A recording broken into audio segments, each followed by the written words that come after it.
For over 25 years, the Tony Award winning musical Chicago has been dazzling audiences. The show is currently on tour and coming to Chicago January 17th through 19th. Logan Floyd plays the iconic role of Velma Kelly. Thank you so much for joining me today.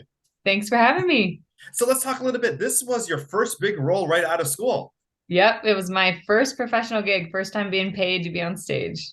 And then, of course, the pandemic, we took a little pause with theater then, and now you've returned to the production. Yep, it came back around.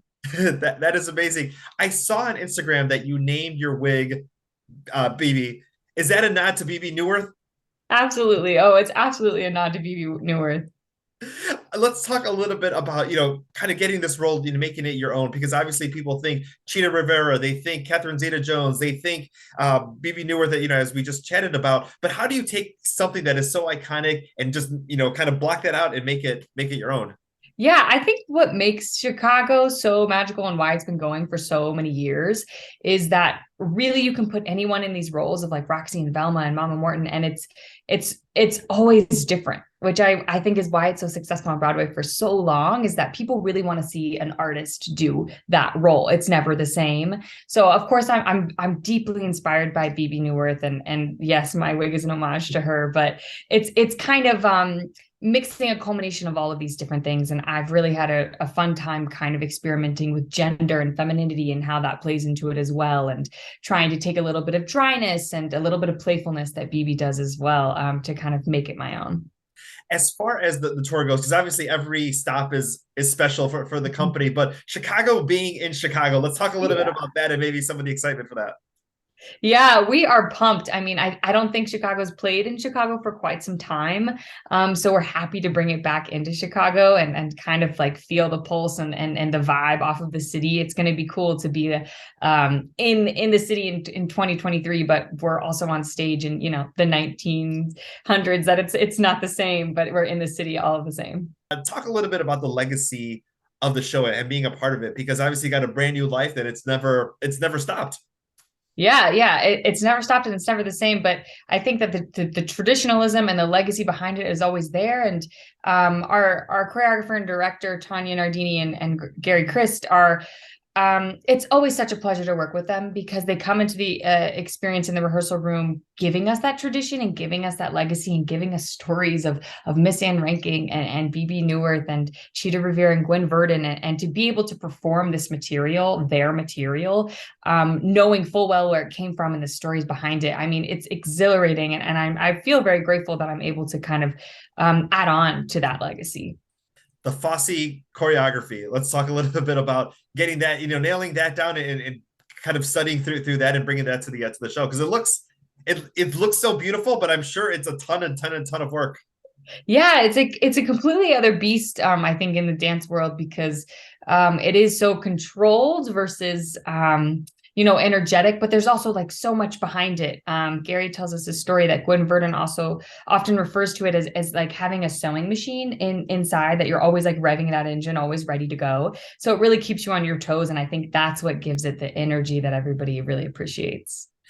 I want to go back and talk a little bit about that time in the pandemic, because you Yeah. had this role in Chicago prior to that, and then there was a break in theater, and a lot of people started creating new art. Some people were missing the theater. People were watching virtual performances, and it was a resurgence. Once things opened back up again. And what was it like for you and the rest of the company to have this experience, having to take a pause, and then being able to bring the show back to audiences? Yeah, it really feels like a completely different show. I think it's only about five of us are returning from the first tour to this tour now, so it is a completely different company. It's a completely different show, and it was that first day of rehearsal back was a lot of our first being back from COVID. So it was exhilarating, and it was so gratifying and so satisfying to kind of just be reminded of like, this is exactly what I want to do, and I just kind of forgot for 2 years there.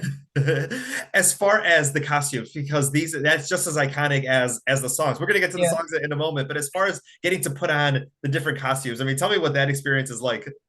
It's very fun, and in fact, our costumes are usually they also have some legacy behind it, and there's names written in it of previous people that have worn it on Broadway or in different productions. And I think someone has like Lana Gordon's costume, or at least I saw her dress up there, and she's still playing Velma. So it's really fun. I have only two costumes, and I change between those, and for the most part, everyone else just has one. Roxy has a few costumes, a lot of costume changes. So that's also a really interesting aspect. Is it's different than other musicals where there's a lot of different costumes to kind of tell the story. We really strip it down.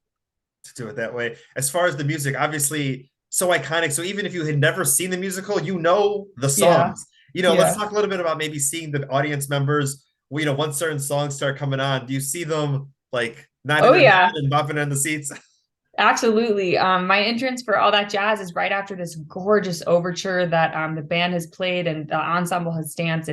It's incredible to watch, and you can tell the audience once this vamp starts playing for All That Jazz. A lot of audiences will kind of hoot and holler, which we always appreciate, kind of in recognition of this song. And then right following that is a couple songs later is Cell Block Tango, and so sometimes you can hear audience members like humming with it and singing with it, which I find I love that. But I think it's so exhilarating and so gratifying to have audience members also appreciate it and also get the energy from us. If you can feel our energy on stage, that's all I could ask for.